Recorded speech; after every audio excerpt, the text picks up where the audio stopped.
welcome to the program, and thank you very much for joining us. I am DEJI360. Well, some people will tell you there is fire on the mountain in Nigeria as we speak over the Boko Haram insurgency because as we speak today, we do not know who actually is in control of the town of Bama. Bama, of course, is just about 70 kilometers from the capital city of Borno State, which is Maiduguri. And some people have said, look, it takes just about 45 minutes to 1 hour to travel from Bama to Maiduguri or Maiduguri to Bama. And now why this is so very, very critical is just because Bama is a very strategic town. Because it's so close to Maiduguri, there are fears that if Boko Haram has actually taken control of Bama, then there is a likelihood that the sect might overrun Maiduguri. Of course, we all know that the military has been fortifying Maiduguri, and of course, some military sources tell me, look, even if these guys have the capacity to move to Maiduguri, that they are not going to allow them. I'm now being joined on the program by two security experts. I have on the phone from Lagos here, I have Dr. Ona Ekomo, who is a security expert. I also have Ali Umar, who is a retired Army captain. Gentlemen, thank you very much for coming on the program. Let me start with you, Dr. Ekomo. Tell me just how strategic the town of Bama is and why we should be concerned if it's actually true that Boko Haram has taken over that town. Bama is of strategic importance because it has a 303 tank battalion there, stationed in that city. And DH has made several spirited efforts to take control of that town. First, in May last year, they had a huge assault on that town, and they were repulsed by the military. And then in November, they had another spirited effort to overrun that town, which was again repulsed by the military. So, 303 Tank Battalion had played a very key role in these operations, or in these defensive operations, as it were. So, that is really the strategic importance of Bama, because it's, I believe, one of the few tank battalions that lie to the east, close to the Cameroonian borders, and for, of course, the purpose of maintaining territorial integrity. Now, if Bama has fallen, which I don't personally subscribe to, I don't believe it has, because I've spoken to elements in the military hierarchy, including even the Chief of Army Staff, who is conducting a tour right now of the Northeast. And the assurance from the military, and I have no reason to doubt them, is that Bama is still firmly in government hands. Dr. Ekomo, did you, you know that the American Assistant Secretary of State is actually, that's Assistant Secretary of State for Africa, it's actually in Nigeria, and we heard what she said yesterday. She said apparently Bama has been captured by Boko Haram, and we've not had the Nigerian military actually come out to deny this. Okay, well, let me explain something, DG. There is fluidity of battle in place right now. That's why no responsible military, certainly not the Nigerian military, will come out and make a pronouncement at this point. What I mean by fluidity of battle is they are in a shooting war. There is a state of warfare, or a state of engagement, let's call it that, not warfare. A state of projectile engagement going on right now. And it flows and ebbs. It flows in our favor, and it ebbs again against us. And so that's why it's not quite clear. But now, perhaps that is why you are getting so many sides of the picture, of the same picture.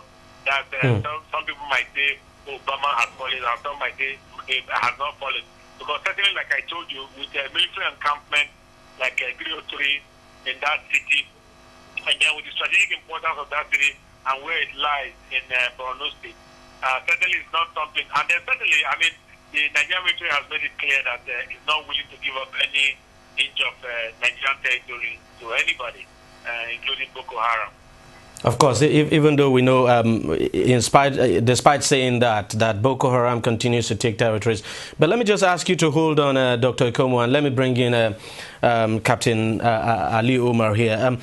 For you, some people have said, look, if Boko Haram is able to march on Maiduguri, that will be a game changer. What do you think?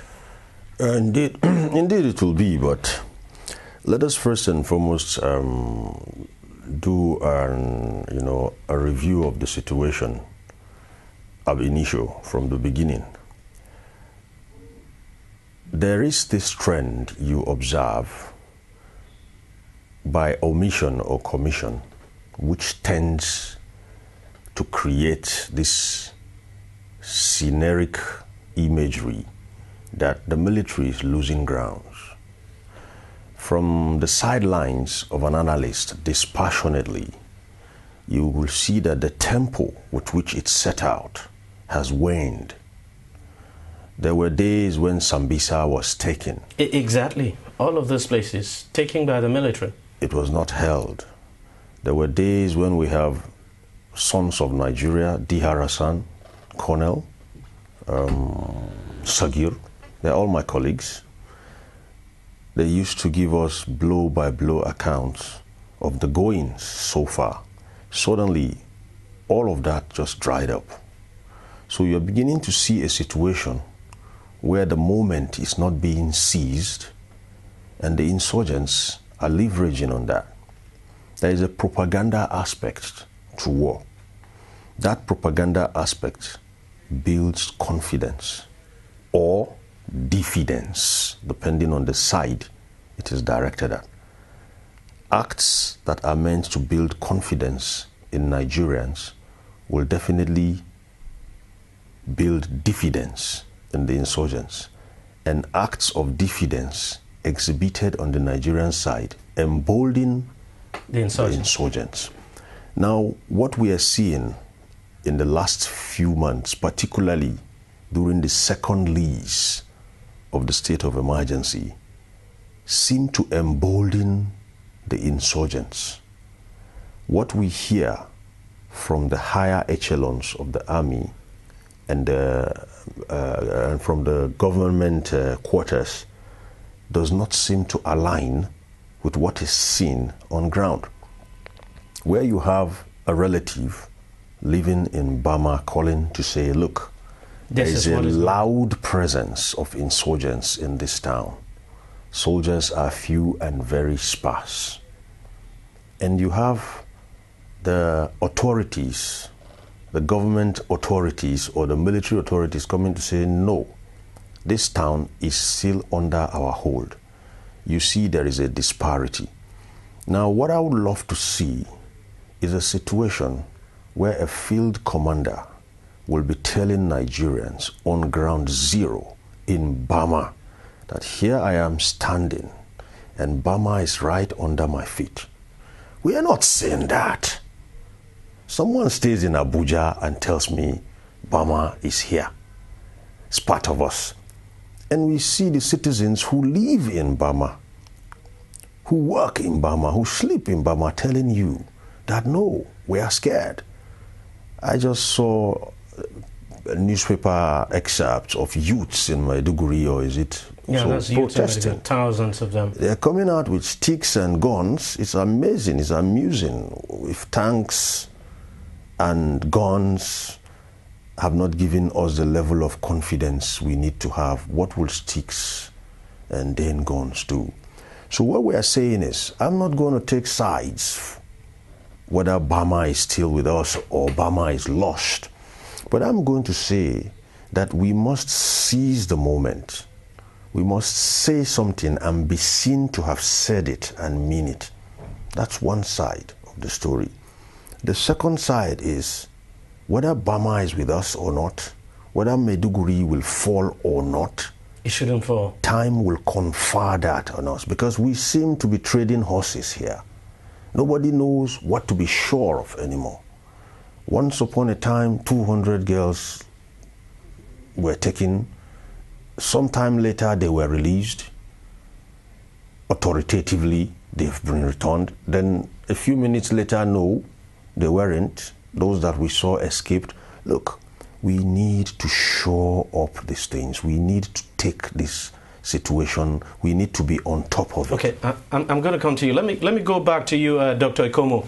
Dr. Ikomo, tell us, what could be the possible consequence of Maiduguri, for instance? I mean, God forbid, we don't expect it to happen, but what could be the repercussion, the consequence of Maiduguri falling in the hands of Boko Haram? Well, I think it's something that's a little bit beyond my,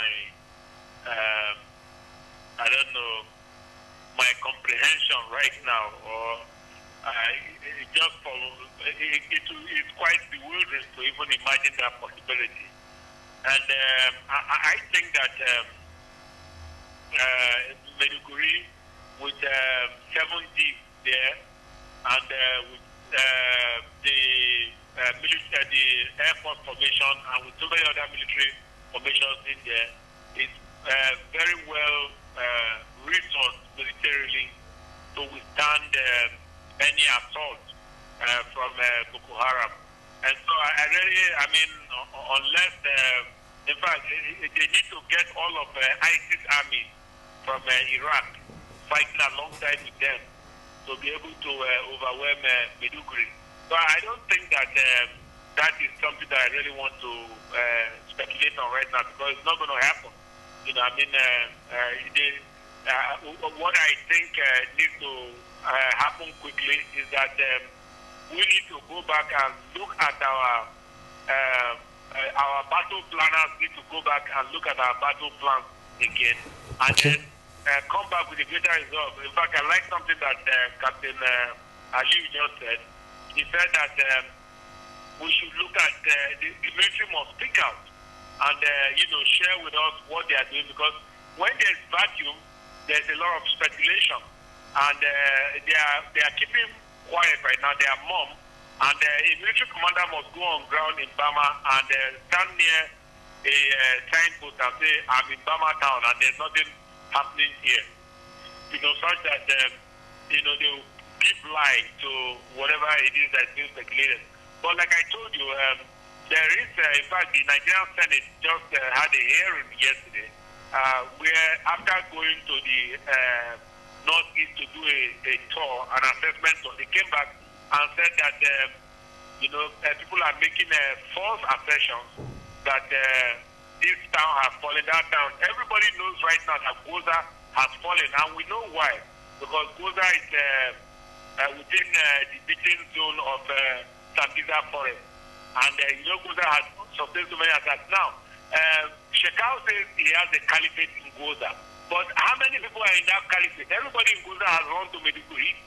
So there's nobody who's caliphating over an empty town. I mean, of course, that is still very unfortunate, as it were.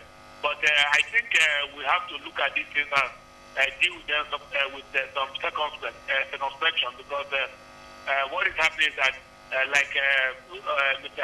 Aliu has also said, there is a lot of propaganda going right now, and some propaganda sponsored by PH apologists and field columnists. All right, I'm still going to come back to you, Doctor. Let me come back to you, Captain Aliu. Do you think, look at these areas that Nigeria has lost. I mean, let's not kid ourselves about it. Goza, for instance, is gone. We heard about Mate, gone.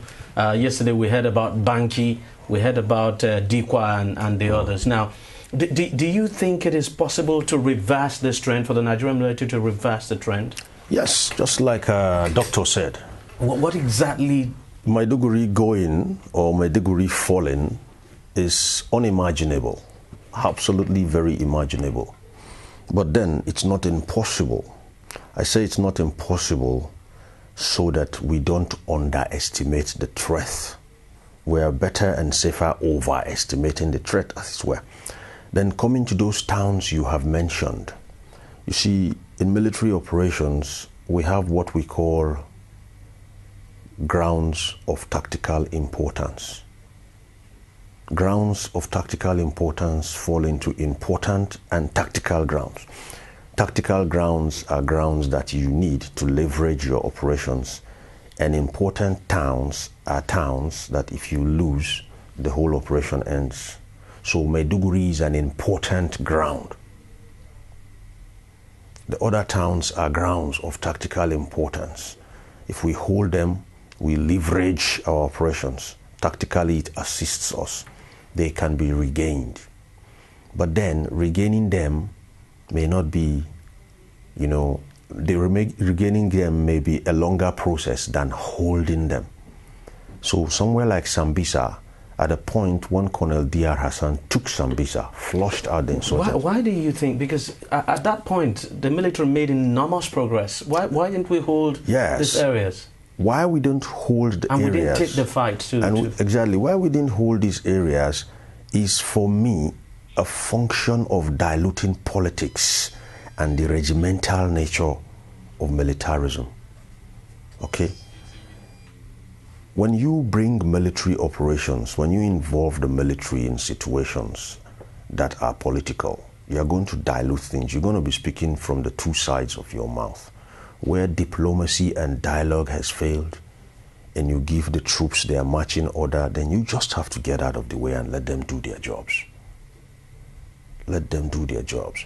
Doing their jobs means they're going to get what it takes to do the job. The subtleties of these operations are not being addressed. We're looking at the macro aspects of the insurgency. We're not looking at the micro aspects. We're not looking at how do these soldiers feed. Anyway, let me just pause you there because we're going to take a short break. Dr. Onaikomo, we're still going to come to you. Let's just take a short break now. When we come back, we'll continue this discuss. Every day, every hour, and every minute, news break in Nigeria. Things happen so fast, it's most times difficult to track and comprehend them. That's what we do right here on DEJI360. 2015, would you want to come back again? It's like asking Jesus Christ if he knew he was going to die, will you want to come back as the savior of the world again? We do not just help you track the stories, we break them down, explore all the angles, analyze the issues so that you can fully comprehend the stories and use them to make the right decisions.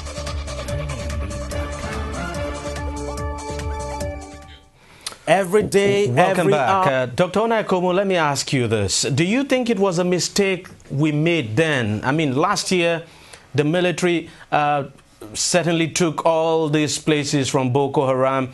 You think it was a mistake we made that we did not hold on to those places, we did not keep them?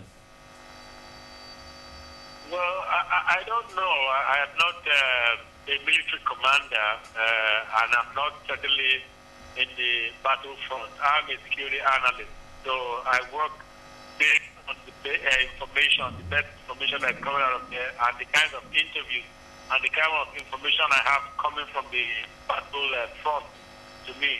Now, what I can say is that we took all these places last year because, before the president declared state of emergency on May 14th, 8 local governments were under BHE occupation. Now, and they were paying taxes to BHE, those places and what have you. And so the president said in his speech that it was totally unacceptable that we will have any part of a sovereign country under foreign domination. Quite true. And and he gave that marching order for the military to flush out the bad guys from those towns. Now they did, and of course what the bad guys did, they retreated into Sambisa forest, which because of its terrain gave them natural cover and gave them plenty of cover and concealment from the Nigerian troops. Now, having said that, I think that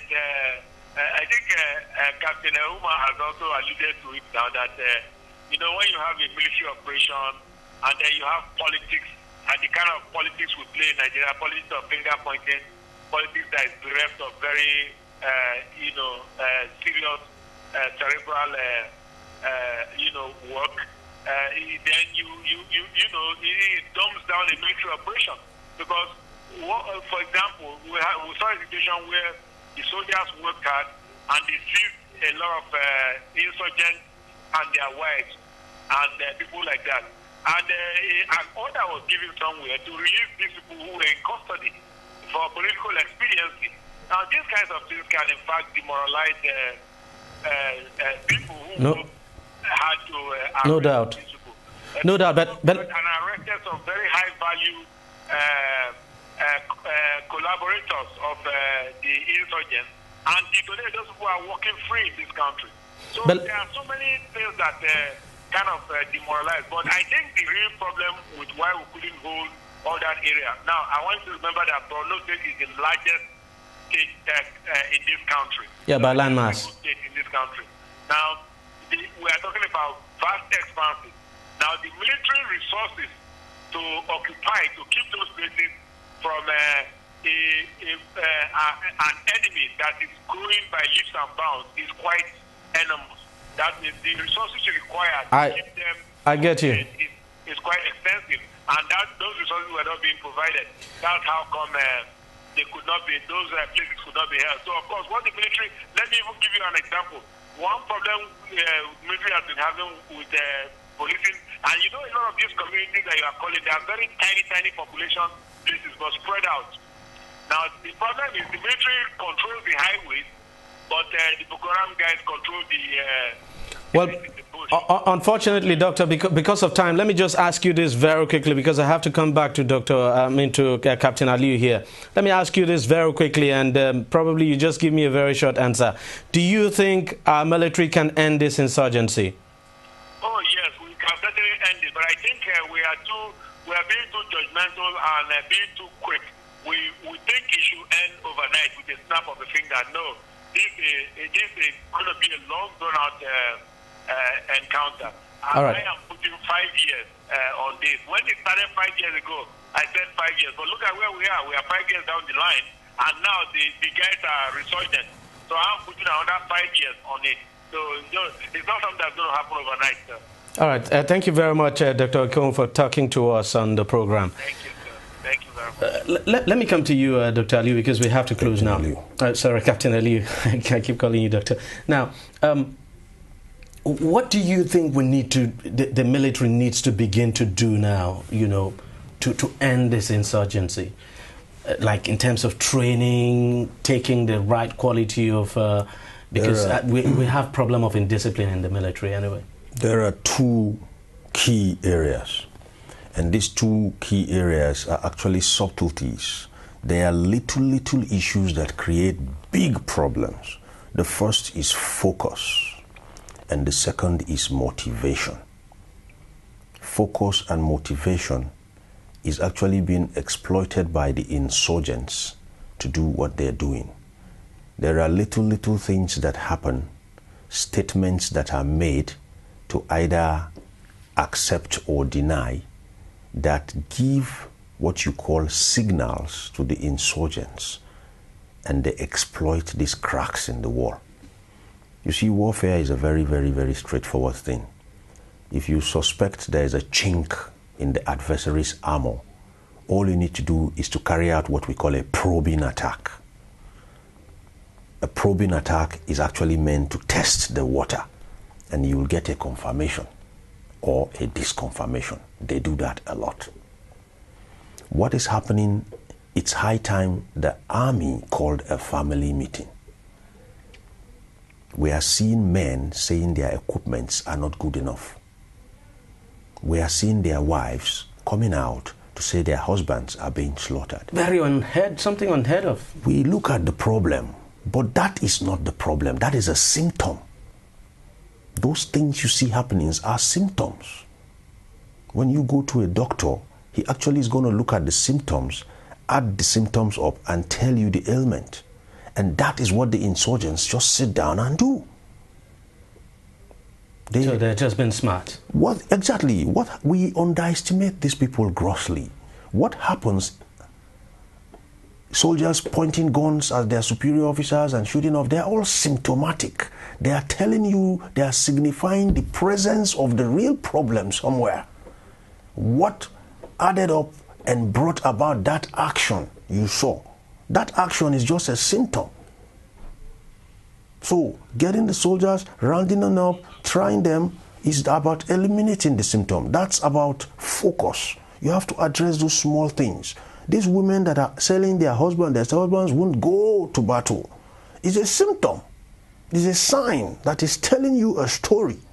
You must go into that. And just don't tell the women, next time you do it, I'm going to eject you from the premises of the barracks. Having talked about focus, we're going to talk about motivation. Motivation is not about naira and kobo. Motivation is about leadership. And even Nigerians too need to motivate. Exactly. We need to motivate the troops. What we say. Let me tell you something. The average Nigerian soldier is from every nook and cranny of this country. There is no part of Nigeria that is not represented equally in the armed forces. When recruitments are done, there is nothing like quota system. Every state brings an equal number. The states will share it to local governments. Every cranny brings. Now imagine you were there staking your blood and life, and a senator from your place comes and starts saying things that will actually make you start thinking twice about dying for this country. Or you were there standing for Nigeria, for home and country, and somebody from your religious, your own religious demarcation comes and starts saying things that make you think twice about dying for this country. That's why I said the politicians have to get the hell out of the way. They have to mind what they say. I don't imagine myself going there to go and stand with my blood and flesh. Then a senator will come and start saying things that make me think twice about this country. What do you want the soldier that is coming from Ihejirika's hometown to feel when you say he's doing genocide?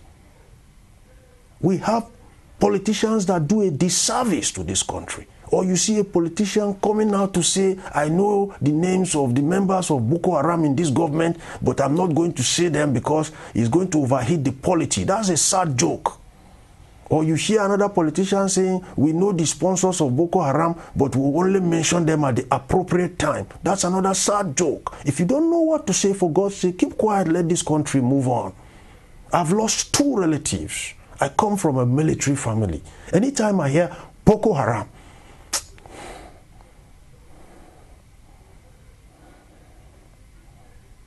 it's quite unfortunate that you think we can end this. Yes, we can. This is not a problem. You motivate that army and see if they won't lift mountains up. Thank you very much, Captain Omar, for coming on the program and for talking to us. Thank you very much for your contribution. Well, that's it on the program. If you want to watch it again, it's simple. All you just need to do is go to our website, TV360Nigeria.com. You'll find the program and lots more there. You can also watch us on YouTube by subscribing to our YouTube channel. It's actually youtube.com/TV360Nigeria. Follow us on Google Plus at TV360Nigeria. And you could like us on Facebook. The address is facebook.com/TV360Online. You can also follow us on Twitter. Our handle is at TV360Online. Thank you very much for watching. We're back again next week.